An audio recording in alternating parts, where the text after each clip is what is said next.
इंसान की ज़िंदगी में परेशानी चाहे जितनी बड़ी आ जाए, मुसीबत चाहे जितनी बड़ी आ जाए, लेकिन अगर उसके पास हौसला, उसके पास हिम्मत है, तो उस परेशानी से, उस मुसीबत से वो ज़रूर निपट सकता है, बाहर जा सकता है। और हमारे अंदर हौसला ज़्यादा पैदा हो, हमारे अंदर ज़्यादा साहस हो, ज़्यादा हिम्मत हो, हालात से निपटने के लिए जज़्बातें हों, ये सारी चीज़ें अपने अंदर उपजाने के लिए, अपने अंदर लाने के लिए हमें ये चाहिए कि हम सही लोगों के बारे में पढ़ें और उनकी ज़िंदगी को जानें। और हुदैबिया में एक पॉइंट ये रखा गया कि 10 साल तक मक्का और मदीना वालों के बीच अब कोई जंग नहीं होनी है।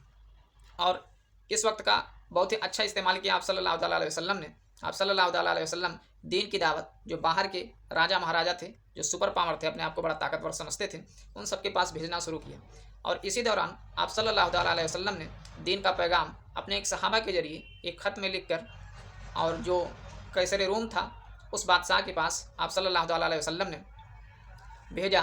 कहते हैं हारिस बिन उमैर रज़ियल्लाहु ताला अन्हु जब ये दीन का पैगाम लेकर के वहाँ से रवाना हुए, जाने लगे, तो रास्ते में हुआ सुरजील बिन अमर गस्सानी ने क्या किया कि ये जो सहाबा जा रहे थे, इन्हें वो गिरफ्तार कर लेता है और रस्सी से बांध देता है, और बांधने के बाद फिर इन्हें शहीद कर देता है। जब ये खबर आप सल्लल्लाहु ताला अलैहि वसल्लम के पास पहुँचती है, तो आप सल्लल्लाहु ताला अलैहि वसल्लम बहुत इससे नाराज़ होते हैं, और फिर तत्काल एक सेना तैयार की जाती है मुसलमानों की, और इनकी संख्या होती है सिर्फ 3000। इसके बाद आप सल्लल्लाहु ताला अलैहि वसल्लम ने एक 3000 की सेना जो तैयार की थी, उनमें एक सहाबा को उस सेना का सिपह सालार बनाते हैं, जिनका नाम था हज़रत जैद बिन हारिस रज़ियल्लाहु ताला अन्हु। उनके हाथ में झंडा देते हैं, सेना का सिपह सालार बनाते हैं और वहाँ से रवाना करते हैं, और तमाम सारे सहाबा को हुक्म देते हैं, वो जो 3000 की सेना तैयार की गई थी, कि आप जाइए उस मैदान में जहाँ पर इस घटना को अंजाम दिया गया है। वहाँ जाने के बाद सबसे पहले वहाँ के लोगों को इस्लाम की दावत दीजिए, और इस्लाम की दावत देने के बाद अगर वो लोग दीन पे आ जाते हैं, सही रास्ते पे आ जाते हैं, तो फिर वो तुम्हारे भाई हैं, और अगर दीन के रास्ते पे नहीं आते हैं तो फिर अल्लाह से मदद मांग करके जंग करो, और फिर खाली हाथ वापस लौट के नहीं आना। मानो कि ये फ़ौज बाहर निकली अपने उस घराने से, अपने एरिया से, मदीना से बाहर निकली, तो इन्हें रास्ते में खबर मिलती है कि जो दुश्मनों की फ़ौज है, जो तकरीबन 1 लाख और कहीं कहीं ये आता है कि 2 लाख की फ़ौज थी, वो लोग पहले से आकर के रास्ते में कहीं पर जंग के लिए पड़ाव डाल चुके हैं। और जब ये खबर सहाबा लोगों को मिलती है, और जो फिर ये सारे सहाबा लोग ये सोचते हैं कि क्यों ना इसकी खबर आगे दी जाए। उस सेना में, 3000 की सेना में एक सहाबा थे जिनका नाम था हज़रत अब्दुल्लाह बिन रवाहा रज़ियल्लाहु ताला अन्हु। हज़रत अब्दुल्लाह बिन रवाहा रज़ियल्लाहु ताला अन्हु ये कहते हैं कि हमारा मकसद लौट के वापस जाना नहीं है, हमारा मकसद है दीन की दावत देना और जंग करना। या तो हम जंग को जीतेंगे या शहीद हो जाएंगे, लौट के वापस नहीं जाएंगे। लिहाजा इसकी खबर उधर देने की ज़रूरत नहीं है। हम यहाँ से आज मुसलमानों की सेना आगे बढ़ती है, और चलते चलते जा करके उस मैदान पे पहुँचती है जहाँ पे दुश्मनों की सेना ने अपना पड़ाव डाला था, और उस जगह का नाम था मुता। जी हाँ, उस जगह का नाम था मुता। मौता भी कहीं कहीं लिखा है, उस जगह का नाम था मुता। और यहाँ पर वाकई जो दुश्मन सेना थी, वो बहुत बड़ी संख्या में आकर के इकट्ठा हो चुके थे जंग के लिए, मुसलमानों से जंग के लिए। नाम था हज़रत जैद बिन हारिस रज़ियल्लाहु ताला अन्हु। इन्होंने सबसे पहले आगे बढ़ करके उन लोगों को, जो दुश्मन वहाँ पे सामने थे, उनको दीन की दावत दी कि आ जाओ सही रास्ते पे, जो सच का रास्ता उस पे आ जाओ। लेकिन इसका जवाब मालूम है दुश्मनों ने क्या दिया? उन्होंने तीर और तलवार से जवाब दिया। और जब नौबत ऐसी आ गई कि जो अच्छी बात है उसको मानने के लिए तैयार नहीं है, ये लोग तीर और हथियार से जवाब दे रहे हैं, तो फिर मुसलमानों की जो सेना थी वो भी जंग में कूद पड़े, और फिर जंग शुरू हो गई। इस जंग में जो मुसलमानों के सिपह सालार थे, यानी हज़रत जैद बिन हारिसा रज़ियल्लाहु ताला अन्हु, ये जंग के मैदान में कूद पड़े और डट कर दुश्मनों से सामना किया, लेकिन दुश्मनों ने इन्हें बहुत जल्दी शहीद कर दिया। इसके बाद हज़रत जाफ़र बिन अबी तालिब रज़ियल्लाहु ताला अन्हु ने इस्लाम का वो झंडा लिया और जंग के लिए मैदान में कूद पड़े, लेकिन दुश्मनों ने थोड़ी ही देर में इन्हें भी शहीद कर दिया। अब इसके बाद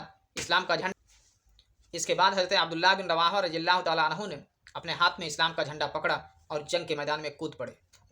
फिर इनके एक भाई थे, चाचा के लड़के, इन्होंने कहा कि भाईजान आप बहुत भूखे प्यासे हैं, आपने कई दिनों से कुछ खाया नहीं, तो उन्होंने भुना हुआ एक गोश्त का टुकड़ा इन्हें देते हैं कि आप खा लीजिए। और ये जैसे ही थोड़ा सा खाते हैं कि दुश्मनों की सेना इन पर टूट पड़ती है, और फिर ये तुरंत जंग में मशगूल हो जाते हैं। जंग में ये दुश्मनों का मुकाबला करने के लिए उतर जाते हैं, और फिर थोड़ी ही देर में ये भी शहीद हो जाते। मानों की तरफ से एक के बाद एक शहीद होते जा रहे थे, और जब ये तीनों सहाबा शहीद हो गए, तो इसके बाद जैसा कि आप सल्लल्लाहु ताला अलैहि वसल्लम ने शुरू में फरमाया था कि किसके बाद किसको इस सेना का झंडा देना है, इस्लाम का झंडा देना है, तो जो 3 सहाबा के नाम बताए थे आप सल्लल्लाहु ताला अलैहि वसल्लम, वो बारी बारी शहीद हो गए। फिर सेना की राय के मुताबिक, जैसा कि आप सल्लल्लाहु अलैहि वसल्लम ने कहा था, ये झंडा एक ऐसे शख्स के हाथ में आया जिन्होंने पूरे इस युद्ध की ढांचा को एकदम चेंज करके रख दिया। दुश्मन बिल्कुल हक्का बक्का हो गए और वो लाखों में जो सेना थी उसे मैदान छोड़ के वहाँ से भागना पड़ा। और जिस शख्स के हाथ में इस्लाम का वो झंडा आया आखिरी में, उनका नाम था हज़रत खालिद बिन वलीद रजी अल्लाह तआला अन्हु। जी हाँ, एक ऐसी शख्सियत का नाम जिनके डर से दुश्मन थर थर काँपते थे। ये जब जंग के मैदान में तलवार लेके उतरे ना, तो फिर ये लड़ते जाते और तलवारें टूटती जाती, एक के बाद एक तलवार टूटती जाती, एक के बाद एक तलवार टूटती जाती, और इस तरह से 9 तलवारें टूट गई। और एक तलवार का वजन लगभग 35 किलो का होता था। और तमाम सारे हथियार थे। इस तरह ये चलाते जाते, दुश्मनों को मारते जाते और लड़ते जाते उनसे। जब हज़रत खालिद बिन वलीद रज़ियल्लाहु तआला अन्हु जंग के मैदान में कूद पड़े इस्लाम का झंडा लेकर के, जब ये लड़ने लगे तो फिर दुश्मन के बिल्कुल होश उड़ने लगे। जंग चलती रही। उधर से दुश्मनों की लाखों की फौज थी और इधर से मुसलमानों की फौज, जिसमें की सेना में तो सिर्फ 3000 लोग गए थे, जिसमें से सहाबा लोग जो तमाम शहीद हुए थे इस जंग में, उनकी संख्या 12 बताई जाती है। 12 सहाबा इसमें शहीद हो गए, जो 3000 की सेना थी और उधर दुश्मनों की लाखों की सेना थी। लेकिन जब इस्लाम का परचम हज़रत खालिद बिन वलीद रज़ियल्लाहु तआला अन्हु के हाथ में आया, ये जब उस फौज के लीडर बने, जब अगवा बने और जंग के मैदान में उतरे, तो फिर अपने जो उनके जंग के जो तजर्बे थे, जो एक्सपीरियंस था, उसका भरपूर इस्तेमाल किया और दुश्मन ऐसे घबराए कि लाखों की सेना को वहाँ से मैदान छोड़ के भागना पड़ा। हज़रत खालिद बिन वलीद रज़ियल्लाहु तआला अन्हु ने क्या किया कि ये समय जब बदला, तो उसके बाद इन्होंने क्या किया, जो इनके सैनिक थे उनकी जगह चेंज की, जो लाइन थी उनकी लाइन को चेंज किया। और धीरे धीरे जब दुश्मन सेना सामने आई तो वो देख करके थोड़ा सा कन्फ्यूज होने लगी कि हम लोग जिससे पहले जंग की वो सामने कुछ और दिख रहे थे, अभी तो कुछ और दिख रहे हैं जगह बदलने की वजह से।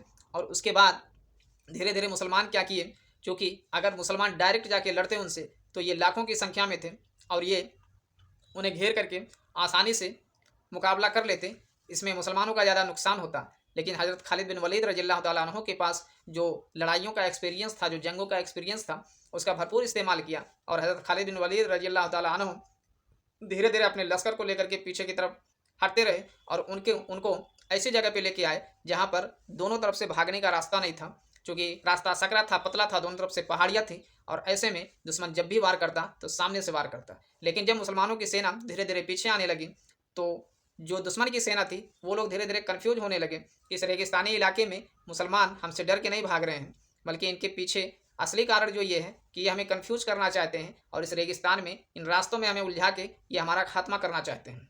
और फिर जो दुश्मन सेना थी वो डर करके धीरे धीरे वहाँ से भागने में ही अपनी भलाई समझी। इस तरह से जो लाखों की संख्या में बहुत बड़ी सेना जो थी वो वहाँ से भाग खड़ी हुई और मुसलमान भी सही सलामत 3000 की सेना में सिर्फ 12 लोग शहीद हुए और वहीं दुश्मन की सेना में बहुत सारे लोग मरे और इधर मुसलमान बिल्कुल सही सलामत वापस अपने अमन और शांति के शहर मदीना में वापस लौट गए। जब मदीना में वापस लौट गए तो फिर उनका अच्छे से इस्तकबाल किया गया, अच्छे से स्वागत किया गया। और फिर उसके बाद जो तमाम सारी युद्ध में घटनाएं हुई थी उसको आप सल्लल्लाहु अलैहि वसल्लम ने खुद बताना शुरू किया। यानी वहाँ पे जो घटनाएं हो रही थी, आप सल्लल्लाहु अलैहि वसल्लम उसको अल्लाह तबारक व तआला की मर्जी से, उनके रहमो करम से सारी कुछ चीज़ें, सारी घटनाएं वो आंखों से अपने देख रहे थे। सब कुछ हाल उन्हें युद्ध का, उस जंग का सब कुछ मालूम था। फिर आप सल्लल्लाहु अलैहि वसल्लम ने सारी बातें बताई और जो सहाबा लोग वापस आए थे उनका अच्छे से इस्तकबाल किया गया। इस इस्लामिक हिस्ट्री की ये जो घटना है जंग मौता, इससे बहुत बड़ी सीख हम लोगों को लेने की ज़रूरत है कि इंसान को ज़िंदगी में खूब ज़्यादा से ज़्यादा अपने अंदर इल्म को भरना चाहिए, एक्सपीरियंस को भरना चाहिए। जो भी हम काम करते हैं, जिस भी फील्ड में हम करते हैं, वहाँ से हमें एक्सपीरियंस ज़्यादा से ज़्यादा लेना चाहिए। ज़्यादा से ज़्यादा हुनर अपने अंदर, स्किल को अपने अंदर डेवलप करना चाहिए, ताकि जब कभी ज़िंदगी में हम कभी परेशानियों में पड़ें, मुसीबत में पड़ें, या हमारे अंदर कभी जोश और जज्बात घटता हुआ दिखाई दे, हम हालात से हारता हुआ महसूस करें अपने आप को, तो फिर हमें उस समय में ये सारी चीज़ें काम आती हैं। और हम अगर सच के रास्ते पे चल रहे हैं, सच्चे लोगों के व्यक्तित्व को पढ़ रहे हैं, उनके बारे में जान रहे हैं, तो फिर इससे हमें बहुत ही अच्छा मोटिवेशन मिलता है। हम बहुत ही अच्छे ढंग से मोटिवेट होते हैं और अपनी ज़िंदगी को जो भी उलझे, चाहे जैसे भंवर में उलझे रहें, चाहे जितनी बड़ी परेशानियों में उलझे रहें, वहाँ से हम अपने आप को निकाल सकते हैं, अपनी ज़िंदगी को सही रास्ते पर ले जा सकते हैं।